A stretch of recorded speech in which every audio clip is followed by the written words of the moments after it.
Record করছি। হ্যাঁ,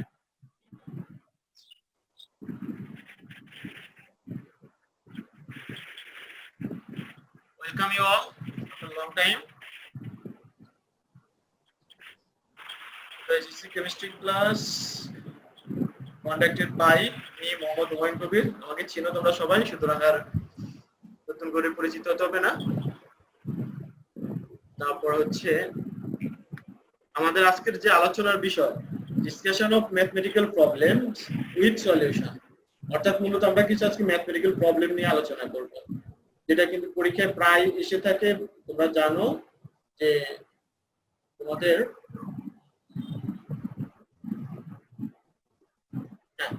তাহলে পরীক্ষায় যে প্রশ্নগুলো এসে থাকে সেখানে ম্যাক্সিমাম সময় তোমরা জানো কিছু ম্যাথমেটিক্যাল প্রবলেম থাকে। এই ম্যাথমেটিক্যাল প্রবলেমগুলো নিয়েই আমি মূলত আলোচনা করব আজকে। ওকে, তাহলে আমরা আসি। ম্যাথমেটিক্যাল প্রবলেমগুলো নেওয়া হয়েছে তোমাদের কেমিস্ট্রি সেকেন্ড পেপারের ফার্স্ট চ্যাপ্টার থেকে, প্রথম অধ্যায় থেকে, এবং তোমরা এগুলো প্র্যাকটিস করেছো। আমি জাস্ট একটু রিভিউর মতো জিনিসগুলো করবো আশা করি। তোমরা একটা দেখতে পাচ্ছ, একটা স্টেম দেওয়া দিলাম আমি এখানে। যে স্টেমে বলা হচ্ছে এটা কিন্তু তোমাদের বই থেকে নেওয়া কোশ্চেন গুলো। হ্যাঁ, নিয়ে এগুলো আমি এখন সলভ করবো, তোমাদের বুঝিয়ে দেওয়ার চেষ্টা করবো। ওকে ওকে, তাহলে এটা দেখা যাচ্ছে ঢাকা বোর্ডে তোমার 2015 সালে এসেছে কোশ্চেনটা। আমরা এখানে দেখতে পাচ্ছি দুইটি পাত্র দেওয়া আছে, তাই না? এই একটা পাত্র, আর একটা পাত্র। দুটি পাত্রের মধ্যে একটা হচ্ছে নাইট্রোজেন গ্যাস আর একটা হচ্ছে অক্সিজেন গ্যাস। তাহলে নাইট্রোজেন গ্যাসের ভলিউম দেওয়া আছে V1 40 মিলিলিটার এবং P1 1 অ্যাটমসফিয়ারিক প্রেসার। তারপর তোমার অক্সিজেন দেওয়া আছে, অক্সিজেনের ভলিউম দেওয়া আছে 450 মিলিলিটার আর প্রেসার দেওয়া আছে 1.5 অ্যাটমসফিয়ারিক প্রেসার। উভয় ক্ষেত্রে আমার টেম্পারেচার মেইনটেইন করা হচ্ছে 25 ডিগ্রি সেলসিয়াস। এখানে একটা পর্যবেক্ষিত অর্থাৎ একটা এক্সপেরিমেন্ট করে ওনারা দেখেছেন যে এখানে প্রেসারটা হচ্ছে 0.9 অ্যাটমসফিয়ারিক প্রেসার। এখন আমাদের কোশ্চেনটা দেখো, এক নম্বর কোশ্চেনে বলা হয়েছে স্টপ মোড বন্ধ থাকা অবস্থায় 25 ডিগ্রি সেলসিয়াস তাপমাত্রায় নাইট্রোজেন গ্যাসের অণু সংখ্যা নির্ণয় করো। অর্থাৎ এই যে এখানে স্টপ কপ লাগানো আছে, এটা যখন বন্ধ আছে তখন নাইট্রোজেন গ্যাসের অণু সংখ্যা কত হবে সেটা আমাদেরকে বের করতে হবে। 2 নম্বর প্রশ্নে বলা হয়েছে উদ্দীপকে উল্লেখিত পর্যবেক্ষিত মোট চাপের ডাল্টনের আংশিক তাপ সূত্র অনুসরণ করে কিনা। অর্থাৎ এখানে যেই 0.9 অ্যাটমসফিয়ারিক প্রেসার দেওয়া আছে সেটা আসলেই ডাল্টনের সূত্রটাকে অনুসরণ করে কিনা সেটা আমরা ম্যাথমেটিক্যালি প্রুফ করব। ঠিক আছে, তাহলে আমরা সলিউশনে আসি। দেখো, একটা স্টেমের মধ্যে যখন স্টেমটা দেখবা, একটা জিনিস বলে রাখি তোমাদেরকে, কখনো কোনো জিনিস মুখস্থ করবে না, জাস্ট বোঝার চেষ্টা করো। তাহলে তুমি দেখবা সেম ম্যাথমেটিক্স যতই দেওয়া হোক তুমি পারবা। তুমি মুখস্থ করো, তুমি একটাতে কিন্তু আবদ্ধ হয়ে গেলে না। হ্যাঁ, সেজন্য বুঝো। তাহলে প্রথমে স্টেম গুলো আগে বোঝার চেষ্টা করবা, যেখানে স্টেম কি বলেছে, কি তোমাকে আনসার করতে হবে, তাহলেই তোমার জন্য এটা সহজ হয়ে যাবে। যেমন এখানে দুটো পাত্র হচ্ছে, এখানে আমরা কি দেওয়া আছে, ভলিউম দেওয়া আছে, প্রেসার দেওয়া আছে, টেম্পারেচার দেওয়া আছে। দুটি গ্যাসের কি চেয়েছে, একটি গ্যাসের মোট অণু সংখ্যা চেয়েছে। যখন এক গ্যাসটাকে আমরা আলাদা হিসেবে কল্পনা করি, স্টপ বন্ধ মানে কি, এটা আলাদা। তারপর হচ্ছে 2 নম্বর প্রশ্ন বলা হয়েছে একটা প্রেসার দেওয়া হয়েছে, সেই প্রেসারটা আসলে ডাল্টনের যে আংশিক চাপ সূত্র দ্বারা আমরা যে প্রেসার হিসাব করব তার সাথে মিলে কিনা। যদি মিলে তাহলে আংশিক চাপ সূত্রটাকে সমর্থন করে, আর যদি না মিলে তাহলে সমর্থন করে না, সেটা আমরা দেখব এখন। ওকে, তাহলে আমরা আসি সলিউশনে আসি। এখানে দেখো তোমার আমরা দেখতে পাচ্ছি এখানে যে আমাদের প্রথম গ্যাসে বলা হয়েছিল কি, প্রথম প্রশ্নটা ছিল যে নাইট্রোজেন গ্যাসের অণুর সংখ্যা বের করতে। তাহলে অণু সংখ্যা যদি বের করতে হয় তাহলে অবশ্যই আগে আমাদের কি করতে হবে, মোল সংখ্যাটা জানতে হবে। আর মোল সংখ্যাটা জানার জন্য আমাদের কি করতে হবে, আমরা জানি PV = nRT ইকুয়েশনটা ইউজ করতে হবে। PV = nRT আদর্শ গ্যাসের সমীকরণ। কারণ হচ্ছে এখানে নাইট্রোজেন গ্যাসের ভলিউম দেওয়া আছে আমাদের স্টেমে, তাই না? স্টেমে দেওয়া আছে ভলিউম। দাঁড়াও, আমি একটু পার্টিসিপেন্ট গুলো নিয়ে নিচ্ছি।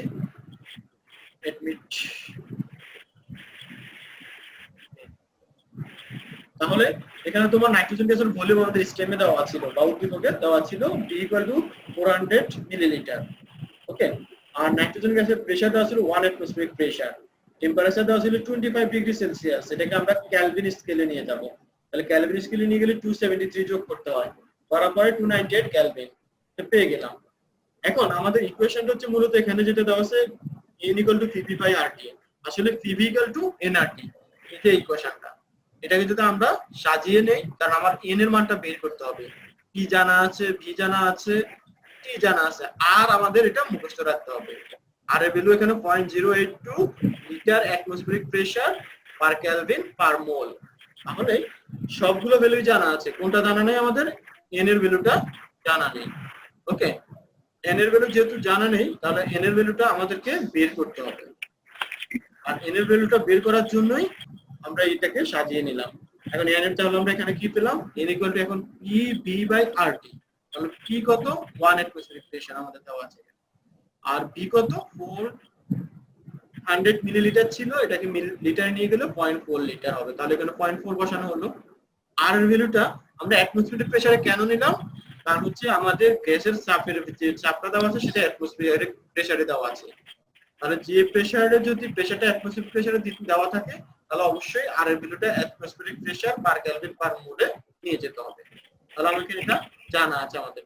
আর এর ভ্যালুটা আমরা বসিয়ে দিলাম, টিও আমাদের জানা আছে, টি এর ভ্যালুটা বসিয়ে দিলাম, n = 0.01637 মোল পেলাম।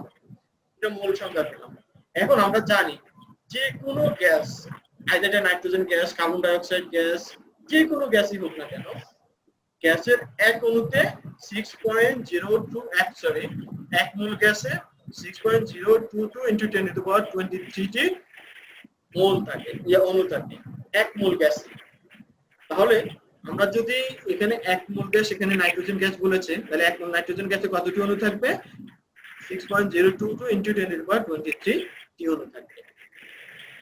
তাহলে আমাদের ক্যালকুলেটেড বের হচ্ছে 0.01637 মোল।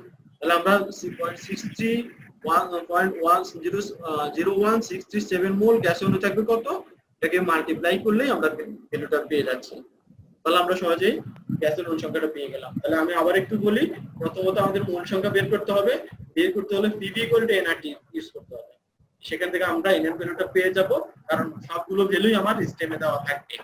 আর গ্যাস ধ্রুবকের ভ্যালুটা আমার মনে রাখতে হবে। এরপর মোল সংখ্যা পেয়ে গেলে আমরা অ্যাভোগাড্রো সংখ্যা, কারণ অ্যাভোগাড্রো সংখ্যা ওই যে অ্যাভোগাড্রো সূত্র থেকে আমরা জানি এক মোল গ্যাসে 6.022 × 10⁻23 টি অণু থাকে। এটা ব্যবহার করে আমরা মোল সংখ্যা থেকে অণু সংখ্যা বের করতে পারবো। তাহলে এখানে দেখো নিয়মটা তুমি মনে রাখবা। অঙ্কটা মনে না রেখে, ভ্যালুগুলো মুখস্থ না করে নিয়মটা মনে রাখবা, তাহলে তুমি আনসার করতে পারবে। ভ্যালু তো তোমার থাকবেই, তুমি বসাই দেবা। আচ্ছা, তোমরা কি আমার স্ক্রিন দেখতে পাচ্ছ? জি স্যার। চলো জানাবা। হ্যাঁ, ওকে। তারপর আমরা নেক্সট কোশ্চেনে, এটা বুঝতে কোনো অসুবিধা আছে? আর এই প্রশ্ন বুঝতে কোনো সমস্যা আছে? No sir. Very good. No sir. তাহলে আমরা নেক্সট সমাধানে যাই। আচ্ছা, ওকে। নেক্সট সমাধানটা বলা হচ্ছে ডাল্টনের আংশিক চাপ সূত্রকে সমর্থন করে কিনা। তাহলে আংশিক চাপ সূত্রটা কখন প্রযোজ্য? এটা গ্যাসকে যখন আমরা ওপেন করে দিব এবং মিশ্রিত করব, আর মিশ্রিত করার পরে যদি তারা পরস্পরের সাথে বিক্রিয়া না করে, তখনই ডাল্টনের আংশিক চাপ সূত্রটি প্রযোজ্য হয়, আমরা জানি। এখন যেহেতু ডাল্টনের আংশিক চাপ সূত্র দিয়ে আমাদেরকে প্রমাণ করতে হবে এটা সত্যি কিনা, তাহলে এটা ধরে নিচ্ছি আমরা গ্যাসটাকে মিশ্রিত করা হয়েছে। অর্থাৎ আমরা স্টেপে দেখেছিলাম যে এখানে স্টপ কক বন্ধ ছিল। এখন ধরে নিচ্ছি এটা যেহেতু ডাল্টনের সূত্র, এই স্টপ ককটা আমরা খুলে দিলাম, অর্থাৎ দুটি গ্যাস এখানে মিশে যাবে। তাহলে সেই ক্ষেত্রে আমরা ডাল্টনের সূত্রটাকে কিভাবে লিখতে পারি? আমরা জানি Pv = P1 + P1 P1 × P1 + P2 × V2। এটা আমরা ডাল্টনের সূত্র থেকে জানি, তাই না? এখন যখন আমরা দুটি পাত্রটিকে মিশ্রিত করব, প্রত্যেকটি পাত্রের ভলিউম ছিল, একটা ছিল 400 মিলিলিটার আর একটা ছিল 450 মিলিলিটার।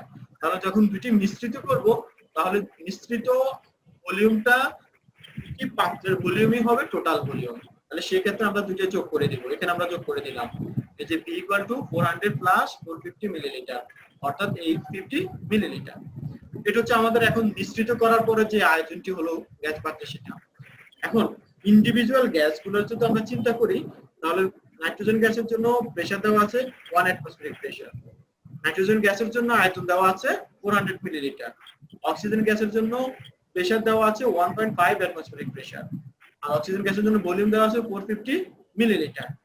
আর দুইটিকে মিশ্রিত করার পর আমরা ভি পাচ্ছি 850 মিলিলিটার। আমাকে বের করতে হবে পি, টোটাল প্রেসারটা। তাহলে দেখো আমরা সবগুলো ভ্যালু কিন্তু পেয়ে গেছি এখানে। এখন সবগুলো ভ্যালু আমরা এখানে বসাই দেই। P equal to P1 plus P2 divided by P, এটা সাজিয়ে নিলাম। সাজিয়ে নিয়ে এখন আমাদের যে ভ্যালুগুলো আছে সবগুলো ভ্যালু আমরা এখানে বসিয়ে দিলাম। বসিয়ে দেওয়ার পর আমরা ক্যালকুলেট করলাম, ক্যালকুলেট করার পরে ভ্যালুটা পেলাম 1.265। আমাদের স্টেপে দেওয়া ছিল 0.9। তাহলে দেখো দুটো ভ্যালু যদি সমান হয়নি, তার মানে বোঝা গেছে এটি ডাল্টনের আংশিক চাপ সূত্রকে সমর্থন করে না। অবজার্ভড যে ভ্যালুটা ছিল, যদি সমান হয়ে যেত তাহলে আমরা দেখতাম যে না, এটা ডাল্টনের আংশিক চাপ সূত্রকে এটা সমর্থন করে। যেটা আমরা দেখতে পাচ্ছি ডাল্টনের আংশিক চাপ সূত্র থেকে হিসাব করে আমরা ভ্যালুটা পাচ্ছি 1.265, আর উদ্দীপকে দেওয়া আছে আমাদের 0.9 অ্যাটমসফেরিক প্রেসার। সুতরাং এটি আংশিক চাপ সূত্রকে সমর্থন করেনি, অর্থাৎ পর্যবেক্ষণটি সঠিক হয়নি। ক্লিয়ার?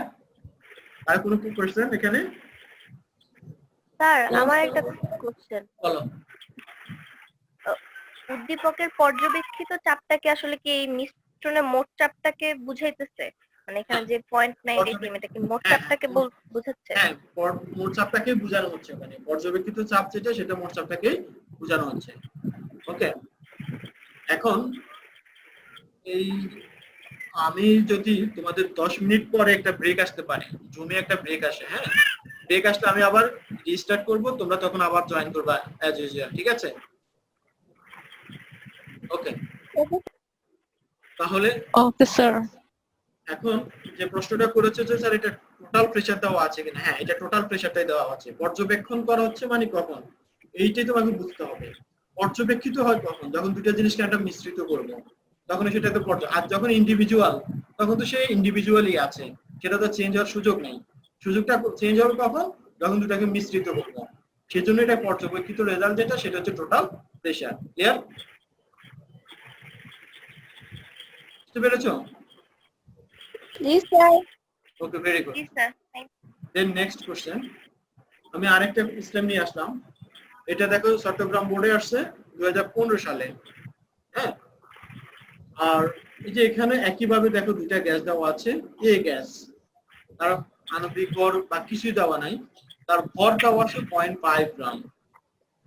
তারপরে তার প্রেসার দেওয়া আছে 760 মিলিলিটার, আর ভলিউম দেওয়া আছে 300 মিলিলিটার। বি গ্যাস, যার ভর দেওয়া আছে 6 গ্রাম এবং আর প্রেসার দেওয়া আছে 770 মিলিমিটার, ভলিউম দেওয়া আছে 400 মিলিলিটার। ওকে, তাহলে এখন আমাদের সলভ করতে হবে। যেখানে কি চেয়েছে আমাদের দেখতে হবে। এখানে বলা হয়েছে একই তাপমাত্রা ও চাপে এ এবং বি গ্যাসের কোনটির ব্যবহার বেশি হবে তা গাণিতিকভাবে বিশ্লেষণ করো। তাহলে ব্যবহার কথা যেহেতু বলা হয়েছে, তাহলে আমাদেরকে অবশ্যই আণবিক ভরের কথাটা মাথায় রাখতে হবে। ঠিক আছে? তাহলে এখানে কিন্তু ভর দিয়েছে, তাহলে এখন আমি কি করব? স্টেম থেকে দেখো, স্টুডেন্ট যখন আনসার করতে যায় শিক্ষার্থী, তখন যে আসলে স্টেম না বুঝে নার্ভাস হয়ে যাওয়ার চেষ্টা করে বা নার্ভাস হয়ে যায়। তুমি নার্ভাস না হয়ে চিন্তা করবে এখানে কি দেওয়া আছে। একটা গ্যাসের ভর দেওয়া আছে, প্রেসার দেওয়া আছে, ভলিউম দেওয়া আছে। আমাকে বের করতে হবে আণবিক কি হচ্ছে ব্যাপনার। তার মানে বোঝা যাচ্ছে আমাকে এখানে এমটা, মলিকুলার মাসটা অর্থাৎ আণবিক ভরটা বের করতে হবে। আর সেটা কোথা থেকে বের করা যায়? আমরা জানি পিভি ইকুয়াল টু এনআরটি জানি, আবার n equal to W by M. অর্থাৎ আমাকে ইকুয়েশনটা ইউজ করতে হবে এখানে PV equal to W RT by M. আর হচ্ছে এখানে আমার প্রেসার দেওয়া আছে, তাই না? এই যে প্রেসার দেওয়া আছে প্রত্যেকটি গ্যাসের জন্য। তারপর ভলিউম দেওয়া আছে, আমার টি দেওয়া আছে 27 ডিগ্রি সেলসিয়াস। আর আমার মুখস্থ জানা আছে। তারপর হচ্ছে ডব্লিউ দেওয়া আছে, তার মানে আমাকে শুধু এমটা বের করতে হবে। তাহলে আমি বুঝতে পারতেছি আমাকে এই সমীকরণটা সরাসরি ইউজ করতে হবে। সিস্টেম দেখে তোমাকে আগে এটা আনসারটা রেডি করে ফেলতে হবে। তাহলে এবার আমরা সলিউশনে যেতে পারি। এবার আমরা সলিউশনে আসি। দেখো, এখন সলিউশনে আসি।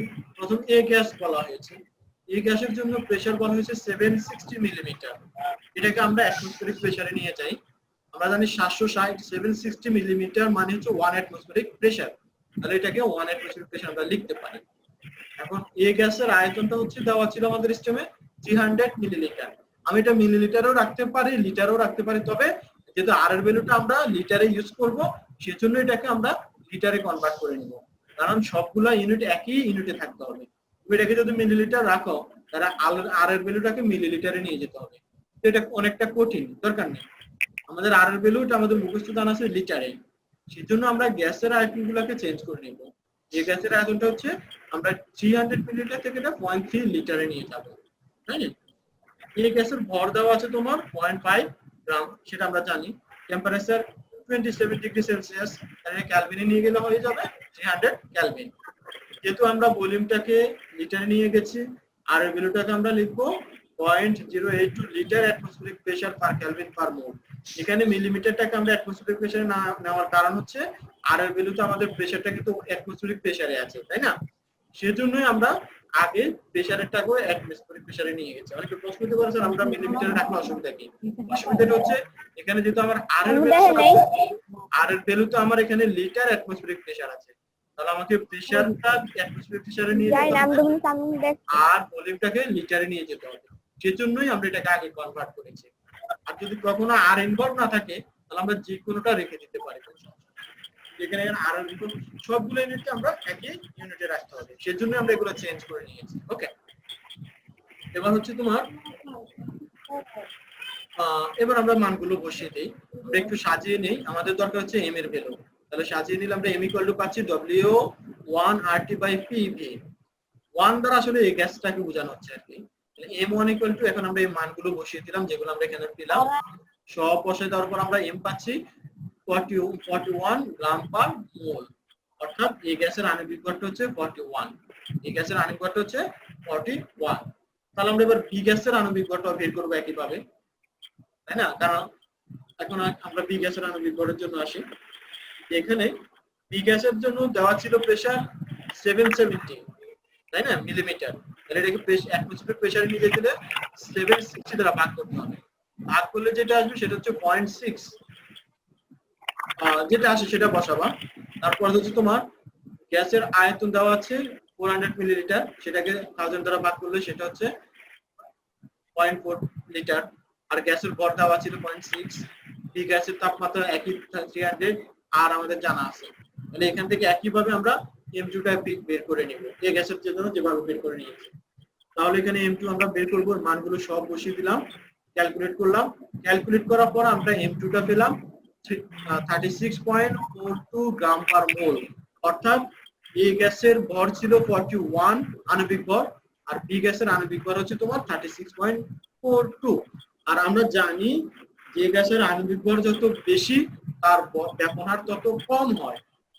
তাহলে এখানে এই গ্যাসের যেহেতু আণবিক ভর বেশি ছিল 41, এই গ্যাসের আণবিক ভর হচ্ছে 36.42, সুতরাং বি গ্যাসের আণবিক ভর কম হওয়ার কারণে বি গ্যাসের ব্যবহারটা বেশি হবে। ঠিক আছে, এটা আমরা বের করে ফেললাম। যেহেতু আমার প্রশ্ন বলেছে এখানে যে কোনটির ব্যবহার বেশি হবে তা গাণিতিকভাবে বিশ্লেষণ করো, তাহলে আমরা কিন্তু আনসারটা এখানে শেষ করে দিতে পারি যে এখানে এই ব্যবহার এ গ্যাসের চেয়ে বেশি হবে। এখন আমরা আরেকটু অ্যাড করতে পারি, কত গুণ বেশি হতে পারে সেটা যদি আমরা বের করতে যাই তাহলে আমরা ওই ইকুয়েশনটা জানি যে গ্রামের সূত্র থেকে আমরা জানি R2/R1 equal to square root of M1 by M2। যেহেতু আমাদের এখানে ব্যবহার বলা হয়েছে এবং আণবিক ভর, সেজন্য আমরা এই ইকুয়েশনটা দিব, তাই না? গ্রামের ব্যাপন সূত্রে কিন্তু আবার ঘনত্ব আছে, ঘনত্বটাকে আমরা ইনক্লুড করবো না। ওকে, তাহলে এখানে আমরা যেহেতু আণবিক ভর রিলেটেড আণবিক ভরটাই নিয়ে আসবো। তাহলে এখানে আণবিক ভর আমরা বের করেছি 41 এ গ্যাসের জন্য, 36 বি গ্যাসের জন্য, বসাইলাম। বসানোর পর ক্যালকুলেট করে দিলাম 1.061। এটাকে যদি আমরা ক্রস মাল্টিপ্লিকেশন করি তাহলে R2 equal to 1.061 into R1, অর্থাৎ বি গ্যাসটি এই গ্যাসের তুলনায় এত গুণ, অর্থাৎ 1.061 গুণ বেশি ব্যবহৃত হবে, অর্থাৎ বি গ্যাসটি অনেক বেশি ব্যবহার হবে এই গ্যাসের তুলনায়। আমি আবারও বলি, আমরা আনসারটা কিন্তু এখানেও শেষ করে দিতে পারি, এই যে এখানে এই গ্যাসের চেয়ে বেশি হবে এ পর্যন্ত শেষ করতে পারি। কিন্তু যদি বলা হয় কত গুণ বেশি হবে, তখন আমাদের কিন্তু এ পর্যন্ত আসতে হবে। তোমরা কি শুনতে পাচ্ছ আমাকে? জি স্যার। স্যার আমরা কতটুকু আনসার করব এটাও কিন্তু আমরা অনেক সময় পরীক্ষায় কনফিউজড হয়ে যাই, তাই না? সেজন্য আমি বলে দিচ্ছি, যেহেতু কার ব্যবহার বেশি হবে এটা বললে আমার এতটুকু আনসার লিখলেও হয়ে যাবে, যে এখানে যে এ গ্যাসের চেয়ে বি গ্যাসের ব্যবহার বেশি হবে, এটাই শেষ। কিন্তু যদি বলা হয় কত গুণ বেশি হবে, তাহলে সেক্ষেত্রে আমাদের এই পর্যন্ত আসতেই হবে, এখানে কত গুণ দেখানোর জন্য। ক্লিয়ার? ওকে, তারপরে এবার আসি আমরা পরবর্তী সলিউশনে। আচ্ছা, তোমাদের আরো কিছু কি ডিসকাস করবো, কোনটা কি মনে করো? 40 মিনিট তোমাদের প্রায় শেষ, কিন্তু আরো ক্লাস নিব। স্যার এটা একটু বুঝাই দিয়ে যান। আচ্ছা, এটা তাহলে বুঝাই দিই। এখনই কিন্তু ব্রেক আসবে, 1 মিনিট, লেস দ্যান 1 মিনিট একটা ব্রেক আসবে। আচ্ছা, আমরা কোশ্চেনটা বুঝি। 25 ডিগ্রি সেলসিয়াস তাপমাত্রা একটি গ্যাসের ঘনত্ব 1.75 গ্রাম পার লিটার বলে ওই তাপমাত্রায় গ্যাসটির অনুসমূহের রুট মিন স্কয়ার ভেলোসিটি নির্ণয় করো। ঠিক আছে, এটা আরএমএস ভ্যালু নির্ণয় করতে বলেছে। তাহলে এখানে প্রশ্নটি হচ্ছে গ্যাসটির আণবিক ভর আমাকে বের করে নিতে হবে আগে। এখন আণবিক ভরটা কিভাবে বের করে নেব? যেহেতু ঘনত্ব বলেছে, আমাদের আণবিক ভর নিতে হবে। এই 1.75 গ্রাম পার লিটার মানে কি? 1 লিটার গ্যাসের ভর হচ্ছে 1.7 গ্রাম। 1 লিটার গ্যাসের ভর হচ্ছে 1.75 গ্রাম। ওকে, তাহলে আমরা যে প্রশ্নটা নিয়ে আলোচনা করতেছিলাম, যে তোমার এখানে বলা হচ্ছে 25 ডিগ্রি সেলসিয়াস তাপমাত্রা একটি গ্যাসের ঘনত্ব 1.75 গ্রাম পার লিটার হলে ওই তাপমাত্রা গ্যাসটির অণুসমূহের আরএমএস বেগ নির্ণয় করো। ওকে, তাহলে এখানে আমি যেটা বলছিলাম যে 1.75 গ্রাম পার লিটার বলতে তো আমরা কি বুঝি? এখানে বুঝি যে 1 লিটার গ্যাসের ভর হচ্ছে 1.75 গ্রাম। আর এখানে যেহেতু 25 ডিগ্রি সেলসিয়াস বলা হয়েছে, 25 ডিগ্রি সেলসিয়াস মানে হচ্ছে এসএটিপি। ইউনিটটা হচ্ছে এসএটিপি। আমরা দুইটা ইউনিট জানি, একটা হচ্ছে এসটিপি আর একটা হচ্ছে এসএটিপি। তাহলে এখানে এসএটিপি তে 1 মোলার গ্যাসের আয়তন হচ্ছে 24.7879 লিটার। আর আমরা 22.4 যেটা জানি সেটা হচ্ছে এসটিপি তে। আর যেহেতু এখানে 25 ডিগ্রি সেলসিয়াস বলা হয়েছে, তার মানে এসএটিপি। আর এসএটিপি তে হচ্ছে গ্যাসের মোলার আয়তন হচ্ছে 24.789।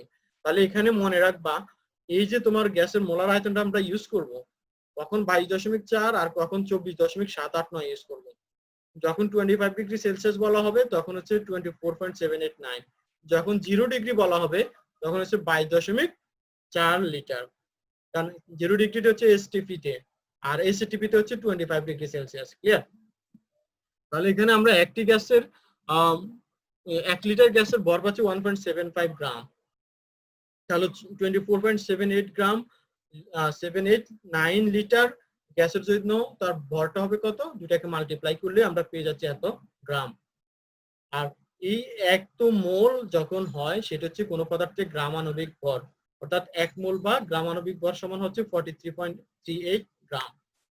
আমাদের টার্গেট হচ্ছে রুট মিন স্কয়ার, অর্থাৎ বর্গমূল গড় বর্গ ব্যাগটা হিসাব করা। সেটা হিসাব করার জন্য আমাদের একটা ইকুয়েশন আছে, তাই না? আমরা জানি ইকুয়েশনটা হচ্ছে c √3RT/m।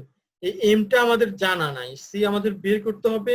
আর আমরা জানি 8.314 জুল পার কেলভিন পার মোল, এটা আমাদের জানা আছে। টি এর ভ্যালু যেহেতু বলা হচ্ছে 25 ডিগ্রি সেলসিয়াস, সেটা জানা আছে। এমটা আমাদের জানা ছিল না বিধায় আমরা এখান থেকে এমটা ক্যালকুলেশন করে বের করে নিয়েছি। এই যে 1.75 গ্রাম পার লিটার, এখান থেকে আমরা এমটা বের করে নিব। আর কিভাবে বের করে নিব? তার মোলার আয়তন দ্বারা গুণ করে। কারণ 1 লিটার গ্যাসের যদি ভর এতটুকু হয়, তাহলে 1 মোল পদার্থের ভর কত হবে? তাহলে ওই যে ভরটা দেওয়া আছে সেটাকে তার মোলার আয়তন দ্বারা গুণ করলেই আমরা তার আণবিক ভরটা পেয়ে যাব। অর্থাৎ গ্রাম আণবিক ভর যেটা, সেটা হচ্ছে তার মোল সংখ্যা। তাহলে আমরা সেটা পেয়ে গেলাম। তাহলে এখান থেকে আমরা এম পেয়ে গেলাম 43.38 গ্রাম। ওকে, তাহলে এখন দেখো, এখন আমরা মানগুলো বসাই। আর এর ভ্যালু বসাইলাম, টি বসাইলাম, তাই না? 3 আমার ইকুয়েশনে ছিল, 3 বসাইলাম।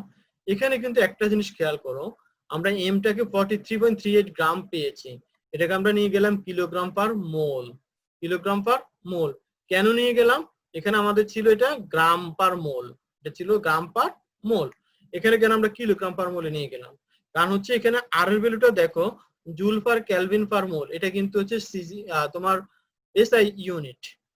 যদি আর এর ভ্যালু এসআই ইউনিট হয়, তাহলে আমার এম এর মানটাকে এসআই ইউনিটে নিয়ে যেতে হবে। কারণ সবগুলো ভ্যালু একই ইউনিটে থাকতে হবে, সেজন্য এটাকে আমরা কিলোগ্রাম পার মোলে নিয়ে গেছি। অনেকে কি করে, স্যার এখানে তো কিলোগ্রামে নিয়েছেন, অন্য জায়গায় দেখা যাবে এটা কিলোগ্রামে নিয়ে যায় না, সেটা হচ্ছে আমার ডিপেন্ড করবে আমার অবস্থাটার উপরে, যে আমাকে এটাকে কনভার্ট করতে হবে কি হবে না, সেটা ডিপেন্ড করবে আমার অবস্থাটা, যে আমার কি ডিমান্ড। এখানে এখানে যদি ডিমান্ড হচ্ছে এসআই ইউনিটে আর এর ভ্যালুটা আছে, অবশ্যই এম এর ভ্যালুটাকে আমার আর ইউনিটে নিয়ে যেতে হবে, এসআই ইউনিটে নিয়ে যেতে হবে। সেজন্য এটাকে আমরা 1000 দ্বারা ভাগ করেছি। গ্রাম থেকে কিলোগ্রামে যেতে হলে ভাগ করতে 1000 দ্বারা, এটা আমরা জানি ছোট থেকে বড়তে গেলে। তাহলে সেই জন্য আমরা 1000 দ্বারা ভাগ করে এটাকে 10⁻³ লিখেছি। ক্লিয়ার? তাহলে এখন আমরা এখানে 443.38 ইন্টু 10⁻³ কিলোগ্রাম পার মোল দেখলাম। এটাকে আমরা বসালে ক্যালকুলেশন করে পাচ্ছি 413.932 মিটার পার সেকেন্ড। তাহলে আমরা এখান থেকে রুট মিন স্কয়ার ভেলোসিটি ভ্যালুটা ক্যালকুলেশন করে ফেললাম, অর্থাৎ বর্গমূল গড় বর্গের একটা হিসাব করে ফেললাম। ওকে, কোনো সমস্যা আছে এখানে বলো? না স্যার। ওকে, তাহলে আমরা এখানে একটা প্রত্যেকটা জিনিস আমি বলি যে বেসিক জিনিস থাকে, তাহলে এখানে কোশ্চেন দেখে আমাকে বেসিক জিনিসটা কি সেটা আমাকে দেখতে হবে।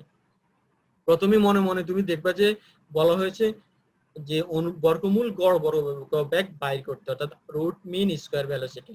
তাহলে এটার জন্য বের করতে হলে আমার কি করতে হবে, আমার এটা জানতে হবে, আমার তাহলে একটা ইকুয়েশন ইউজ করতে হবে। সেই ইকুয়েশনটা কি, c = √3RT/m। তাহলে আমার ইকুয়েশনটা জানা হয়ে গেল। তাহলে এটা এখন সিটা বের করব কি, আর কোথায় পাবো, আর আমার জানা আছে। টি কোথায় পাবো, প্রশ্নে দেওয়া আছে। এম কোথায় পাবো, এই যে এখানে গ্রাম পার লিটার থেকে আমরা এম বের করে ফেলতে পারবো। তাহলে তো সব ভ্যালু জানা হয়ে গেল, আমরা সিটা বের করে ফেললাম। তাহলে তোমাকে আগেই এটা প্রশ্ন দেখে একটা প্রিপারেশন নিয়ে নিতে হবে কিভাবে আনসারটা করব, তাহলে তুমি পরীক্ষায় সহজে আনসার করতে পারবে। ক্লিয়ার? ওকে, তারপর আসি আমরা পরবর্তী প্রশ্নে। This is the last question okay আজকের জন্য। তাহলে দেখো এখানে এই প্রশ্নগুলো পরীক্ষা আমি যেগুলো তোমাদের এখন ডিসকাস করছি, আজকে 4টা কোশ্চেন ডিসকাস করছি ম্যাথমেটিক্স, অনেকে কিন্তু এগুলো প্রায় এসে থাকে, খুবই ইম্পর্টেন্ট, যার কারণে আমি এগুলো ডিসকাস করছি আজকে তোমাদের জন্য। আচ্ছা, এখানে বলা হয়েছে কত তাপমাত্রায় কার্বন ডাই অক্সাইডের বর্গমূল গড় বর্গব্যাগ 20 ডিগ্রি সেলসিয়াস বা 293 কেলভিন তাপমাত্রায় ক্লোরিনের বর্গমূল গড় বর্গব্যাগের সমান হবে, এটা তোমাকে ক্যালকুলেশন করে বের করতে বলা হয়েছে। তাহলে দেখো প্রশ্নটা আগে বুঝো, তোমাকে আগে প্রশ্ন বোঝাটা হচ্ছে খুবই ইম্পর্টেন্ট। প্রশ্নটা বুঝো আগে, তারপর তুমি আনসারের কথা চিন্তা করবা। আগে প্রশ্ন বুঝো, কি বুঝবা, কত তাপমাত্রায় কার্বন ডাই অক্সাইডের বর্গমূল গড় বর্গব্যাগ। তাহলে এখানে কি চেয়েছে, তাপমাত্রা। তার কার্বন ডাই অক্সাইডের বর্গমূল গড় বর্গব্যাগ বের করতে হলে আমার তাপমাত্রা কত লাগবে সেটা আমাকে বের করতে বলছে। তাহলে আমার প্রশ্নটা আমি বুঝে গেলাম। এখন প্রশ্নটার দ্বিতীয় অংশ কি বলেছে, 20 ডিগ্রি সেলসিয়াস বা 293 কেলভিন তাপমাত্রায় ক্লোরিনের বর্গমূল গড় বর্গব্যাগের সমান হবে। কার সমান হবে, ক্লোরিনের সমান হবে। কার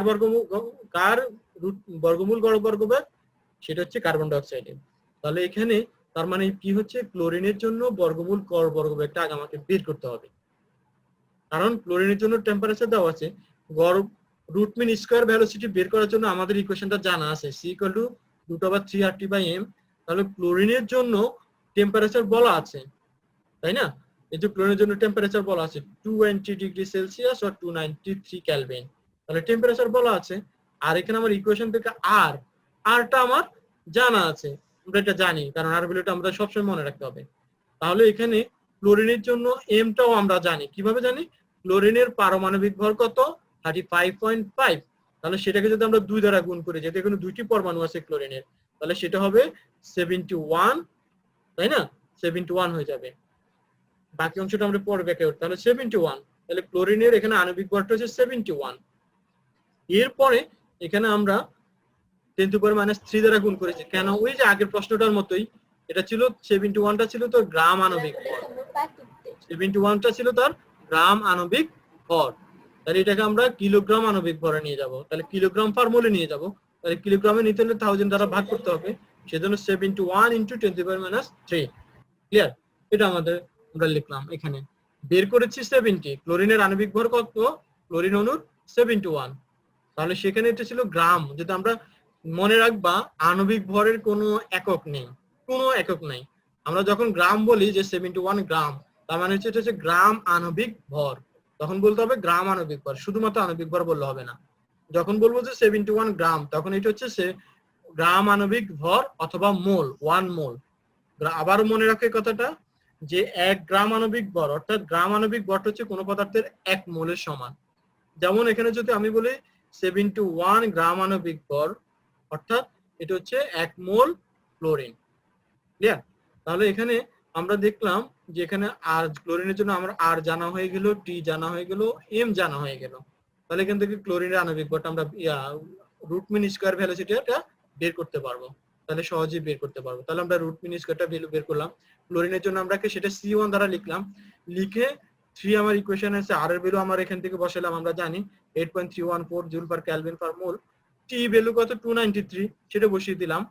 এম এর ভ্যালু কত 71 × 10⁻³ কিলোগ্রাম পার মোল, সেটা আমরা এখান থেকে বসিয়ে দিলাম। এখন ক্লোরিনের জন্য আমার সব জানা হয়ে গেল, রুট মিন স্কয়ার ভ্যালোসিটিও জানা হয়ে গেল। এবার আসি আমরা প্রশ্নের প্রথম অংশে, যেবার কার্বন ডাই অক্সাইডের তাপমাত্রা বের করতে বলেছে। তাহলে যদি আমরা কার্বন ডাই অক্সাইডের তাপমাত্রা বের করতে হয়, তার সাথে কিন্তু আবার বর্গমূল গড় বর্গবেগ সংশ্লিষ্ট আছে বা যুক্ত আছে। তাহলে বর্গমূল গড় বর্গবেগটা আমরা জানতে হবে। এখন আমরা বর্গমূল গড় বর্গবেগটা জানি, কিন্তু কিভাবে? কারণ বলা হয়েছে প্রশ্নে কার্বন ডাই অক্সাইডের বর্গমূল গড় বর্গবেগটা হচ্ছে ক্লোরিনের বর্গমূল গড় বর্গবেগের সমান। ক্লোরিনের বর্গমূল গড় বর্গবেগের সমান। এই কেউ আনমিউট করিও না, মিউট রাখো।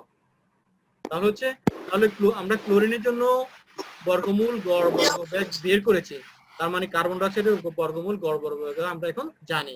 অর্থাৎ ক্লোরিনের যে বর্গমূল গড় বর্গবেগ যেটা হবে, কার্বন ডাই অক্সাইডেরও বর্গমূল গড় বর্গবেগ একই হবে।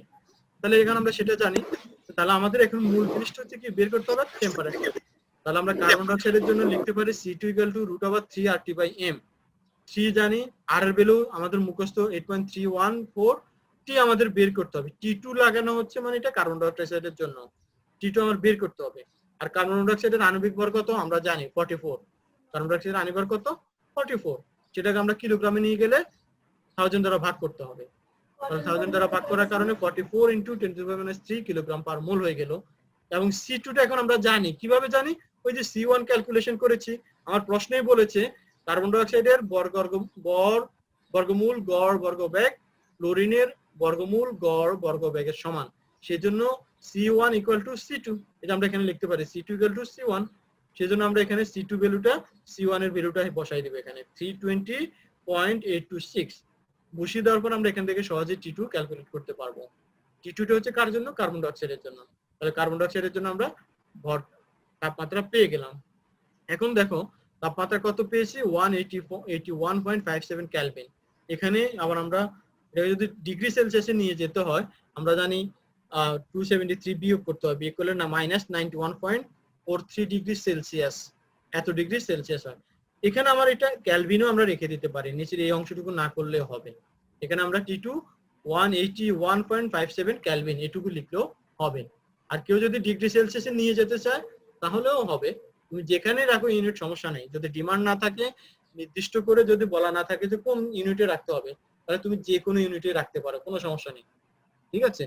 তাহলে এখানে আমরা লিখতে পারি যে কার্বন ডাই অক্সাইডের আসলে যখন 20 ডিগ্রি, এখানে যেহেতু হ্যাঁ এখানে ডিগ্রি সেলসিয়াসে নিয়ে আসার আরেকটা উদ্দেশ্য আছে, যেখানে বলা হয়েছে যদি 20 ডিগ্রি সেলসিয়াস, হ্যাঁ কেউ আনমিউট করবা না প্লিজ, আনমিউট করবা না।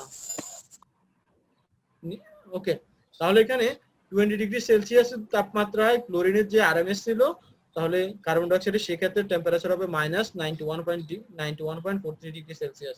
আর তুমি যদি এখানে বলো 293 কেলভিন, তখন বলতে হবে 181.57 কেলভিন।